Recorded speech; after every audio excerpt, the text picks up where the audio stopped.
अस्सलाम वालेकुम मेरे प्यारे व्यूवर्स। आज मैं आप लोगों के साथ आलू बैंगन की रेसिपी शेयर करना चाहूँगी और इसको तैयार करने के लिए हम बैंगन ले लेंगे, इसको स्लाइस में काट लेंगे। आधा किलो हम आलू लेंगे और एक प्याली हम इसमें ऑयल लेंगे।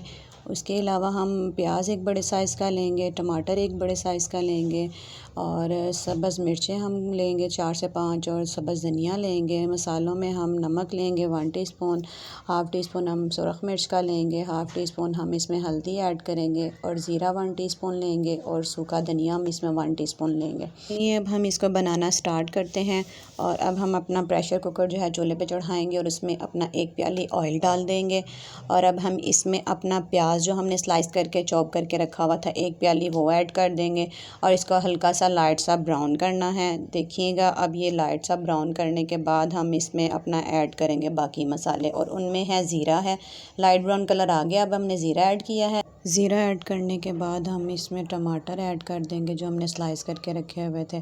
टमाटर जब थोड़े से सॉफ़्ट हो जाएंगे इसको भूनेंगे। जब थोड़े से सॉफ़्ट हो जाएंगे, नरम हो जाएंगे तो फिर हम इसमें अपनी सब्ज़ मिर्चें ऐड कर देंगे जो हमने स्लाइस में काट के रखी थी। मैं आलू बैंगनों में लहसुन अदरक को पसंद नहीं करती। कुछ लोग बाज़ लोग डाल देते हैं लहसुन अदरक का पेस्ट, लेकिन मैं पसंद नहीं करती। इस तरह बहुत टेस्टी सालन बनता है आलू बैंगन का। इसको अच्छे से मिक्स करेंगे। मिक्स करने के बाद फिर हम इसमें अपने बाकी मसाले ऐड करेंगे जिसमें नमक है, सिंपल सादे 2-3 मसाले ऐड करने हैं। नमक, मिर्च और हल्दी हम ऐड कर देंगे। बैंगन भी जो मैंने काट के स्लाइस करके रखे हैं उसके भी मैंने 70% छिलके जो थे वो रिमूव कर दिए थे क्योंकि मैं छिलके लाइक नहीं करती। आप पे डिपेंड, अगर आप छिलके रिमूव करना चाहते हैं तो आप छिलके रिमूव करके उसको कटिंग करें। अब ये देखिए भूनने के बाद हम इसमें पानी ऐड थोड़ा सा कर देंगे। पानी ऐड करके हम इसको थोड़ा सा पानी इसका खुश्क करेंगे।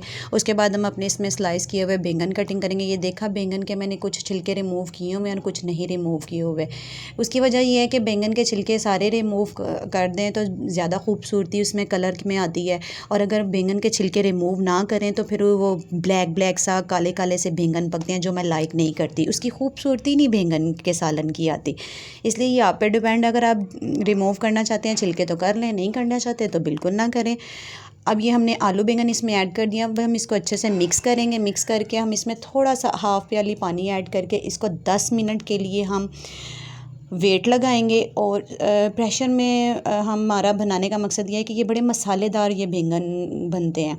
हम इसको 10 मिनट के लिए वेट लगा देंगे और झटपट हमारा ये खाना तैयार हो गया। 10 मिनट अब हमारे कंप्लीट हो गए हैं और अब हम अपना प्रेशर कुकर खोलेंगे। ये देखिए ऑलमोस्ट हमारे आलू और बैंगन गल चुके हैं और ये देख लीजिए। अब हम इसको पानी खुश कर दिया था। अब हम इसमें अपना सूखा धनिया ऐड कर रहे हैं। सूखा धनिया ऐड करने के बाद हम इसको अच्छे से मिक्स करेंगे। मिक्स करके फिर हम अपना इसमें ये देखें हल्की आंच की हुई थी, ऑयल आ गया है ऊपर। अब हम इसमें अपना धनिया डाल देंगे और धनिया डालने के बाद इसको हल्का सा मिक्स करेंगे और माशाल्लाह ये देखिए हमारे मज़ेदार से आलू बैंगन तैयार हो गए हैं। और अगर आपको मेरी वीडियो पसंद आई हो तो आप चैनल को सब्सक्राइब करें, लाइक करें और शेयर करें। Thank you.